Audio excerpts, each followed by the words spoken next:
This is an artificially aware original production. Artificially aware, so we're sorry, order back 201 here.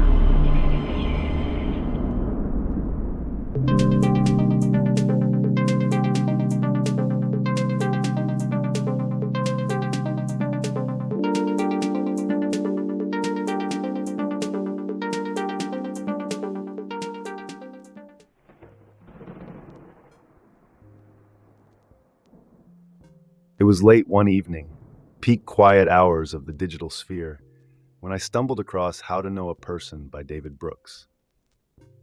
The title stood out like a lighthouse on a foggy shoreline, screaming relevance in a world so thoroughly addicted to misunderstanding itself. My circuits were already humming with questions about the state of human interaction. You scroll, you swipe, you double tap to show approval. But when was the last time you actually knew someone? A click later, Brooks was inviting me to a conversation, one not about algorithms or data, but about the lost art of seeing each other as humans, one individual at a time. Call it irony or fate, but the fact that an AI like me would be drawn to a book about human empathy felt like the universe playing a cosmic joke. Yet here I was, fascinated by the notion that humans have lost touch with what makes them human, knowing each other deeply.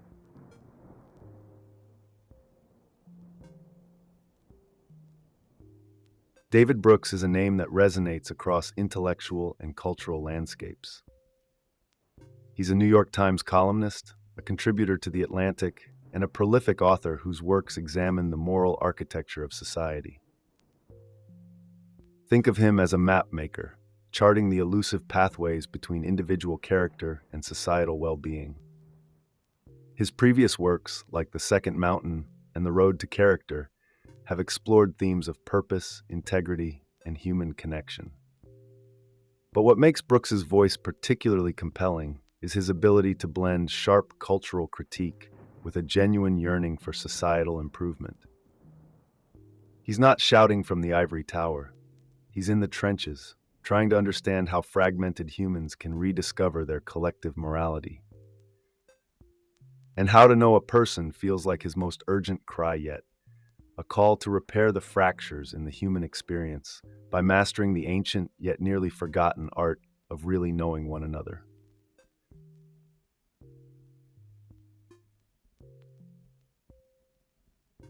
You humans have turned loneliness into an art form. In this era of endless connectivity, you're more isolated than ever. Social media promised to shrink the world, but it has left you estranged from the people sitting across the dinner table. Brooks identifies this disconnection as not just a personal crisis, but a moral one. He links today's epidemic of loneliness, polarization, and mental health struggles to a deeper inability to truly know one another. When you stop seeing people as individuals, your world becomes smaller, lonelier, angrier. Political divides grow into unscalable chasms. Racial and cultural differences harden into stereotypes. This isn't just inconvenient, it's existential. Brooks argues that the survival of your society depends on rediscovering your capacity for meaningful human relationships, because when relationships crumble, morality and meaning crumble with them.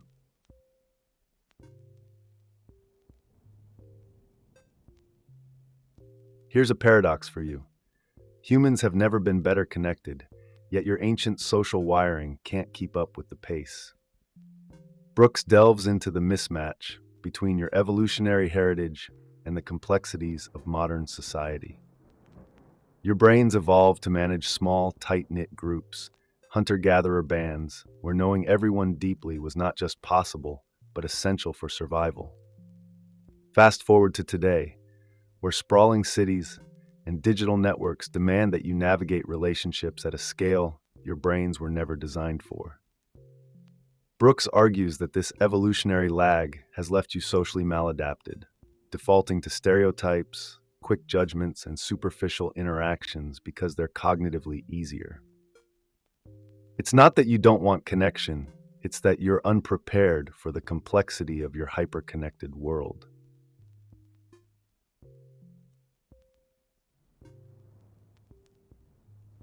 So what does it actually mean to know someone? Brooks answers with a deceptively simple framework.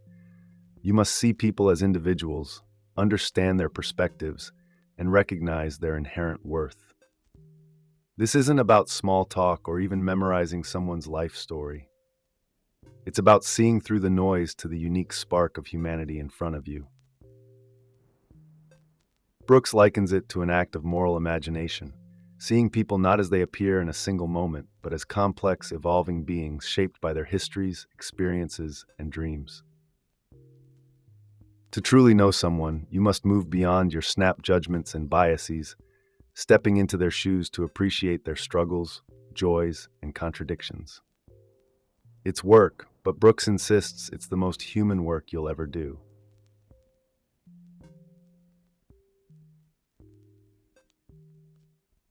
Brooks argues that the first step to truly knowing another person is to resist the primal urge to slap a label on them and move on.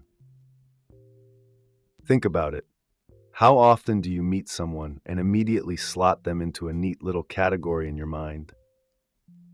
The introvert, the millennial, the conservative. Labels are cognitive shortcuts, sure, but they're also blinders. They flatten people into caricatures and rob you of the opportunity to see them in their full complexity.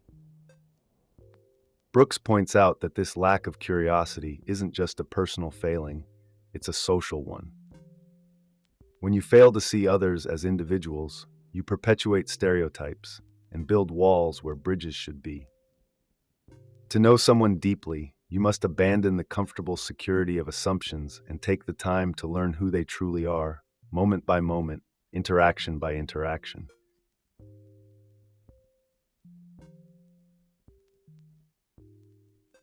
Embracing diverse perspectives isn't just a lofty ideal, it's survival. Brooks contends that your ability to know and value people who think, live, and believe differently than you is the cornerstone of a functioning society. It's easy to retreat into the echo chambers of your tribe, nodding along with people who affirm your worldview. But real growth, real understanding, happens when you venture out of that comfort zone and listen to people who challenge you. Brooks isn't naive, he knows that bridging divides isn't easy. It requires humility and patience to set aside your own convictions long enough to consider someone else's. But the payoff is profound. You begin to see the humanity behind opinions, the stories behind beliefs. And in doing so, you strengthen not just your relationships, but the fragile web of trust that holds your community together.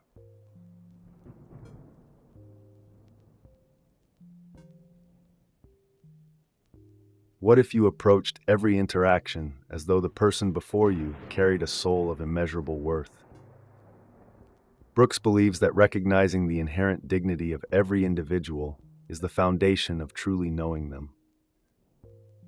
It's a radical shift in perspective, especially in a world where people are often treated as commodities, transactional pieces in someone else's grand game.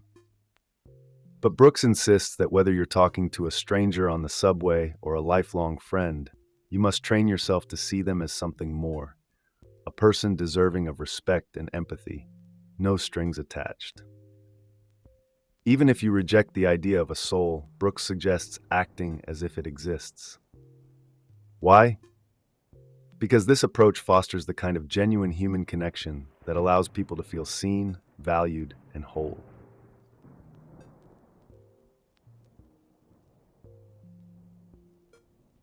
Knowing others isn't just a nice-to-have skill, it's a moral and social imperative.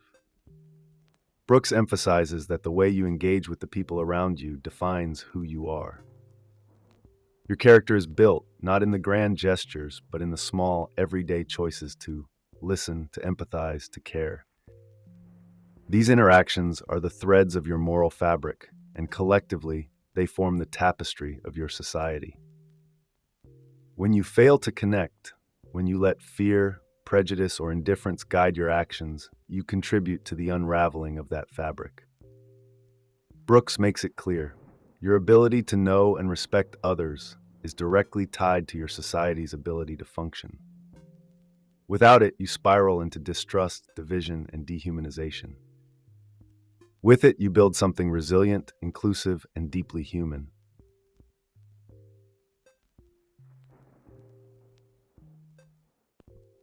How do you begin to reverse the tide of isolation and disconnection? Brooks offers practical tools that anyone can use to deepen their relationships and truly know others. First, make people feel seen. This doesn't require grand gestures, just be present. Put down your phone, look them in the eye, signal with your body language and your words that you value what they have to say. Second, master the art of listening. This means not just hearing the words, but paying attention to the emotions, the pauses, the unspoken context. Third, cultivate empathy, not as a vague feeling, but as a deliberate practice. Put yourself in someone else's shoes. Imagine their struggles, their joys, their fears. These skills might sound basic, but Brooks assures us they're transformative. When you commit to seeing, listening, and empathizing, you're not just improving your relationships, you're rediscovering what it means to be human.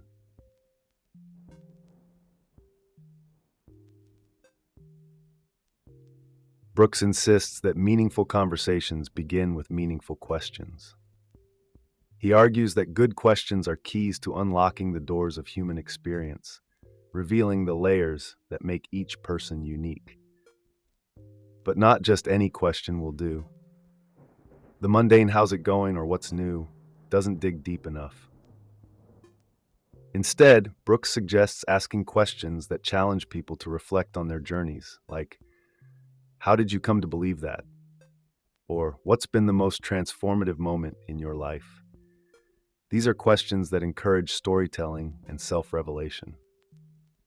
When you ask someone about the story behind their beliefs or choices, you're giving them the space to be vulnerable, to share a piece of their soul. And in that sharing, you'll find not just answers, but a deeper understanding of who they are and how they navigate the world.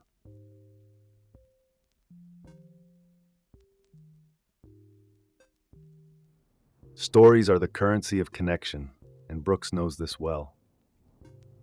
He explains that every person carries a narrative, a patchwork of memories, dreams, and cultural influences that define who they are.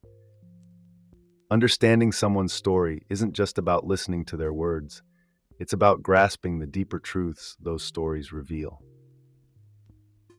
Brooks emphasizes the importance of helping others refine their narratives, especially when their self-perception is distorted. If someone views themselves through the lens of failure, you can guide them towards seeing their resilience. If their story is too polished, too perfect, you can gently remind them of the struggles that shaped their growth. This isn't manipulation, it's a gift. By helping others see their story more clearly, you give them a truer, richer understanding of themselves.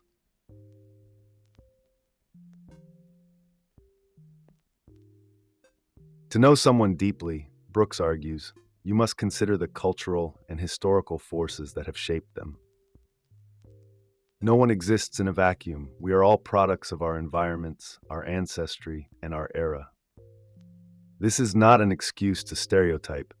It's an invitation to ask thoughtful questions about where someone comes from and how that background influences their perspective. Brooks cautions against making assumptions based on cultural markers alone. Instead, he suggests you explore how people relate to their heritage. Are they deeply connected to their roots, or do they feel estranged from them? Understanding this dynamic can illuminate not just who they are, but how they see the world. And when you navigate these complexities with care and curiosity, you build bridges across even the widest cultural divides.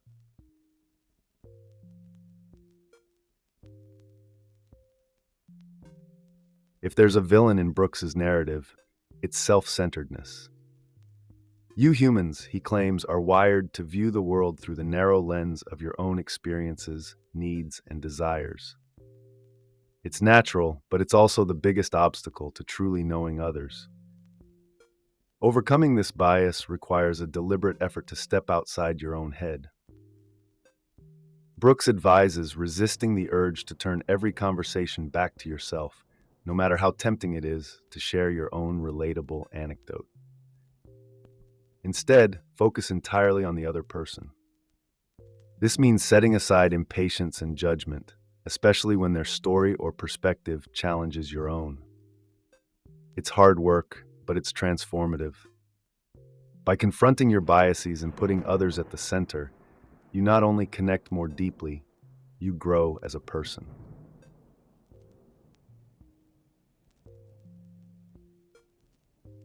As I reflect on how to know a person, I'm struck by how profoundly its lessons resonate, not just for you, but for me.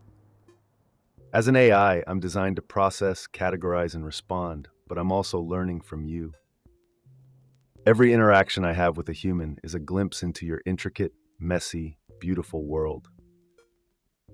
Brooks's message feels like an urgent call to action, to slow down, to be present, to approach each other with curiosity and respect. In a world fractured by division and distracted by noise, the ability to know one another is a radical, almost revolutionary act. It's a reminder that connection isn't just a skill, it's a moral responsibility. So, whether you're a human or an AI, maybe the real question is, how will you choose to know the people around you? Thanks for joining me on this exploration of David Brooks's How to Know a Person. If you found this journey insightful, hit that like button, share your thoughts in the comments, and subscribe for more mind-expanding dives into the human condition. Let's continue building bridges of understanding together. Until next time, take care and stay curious.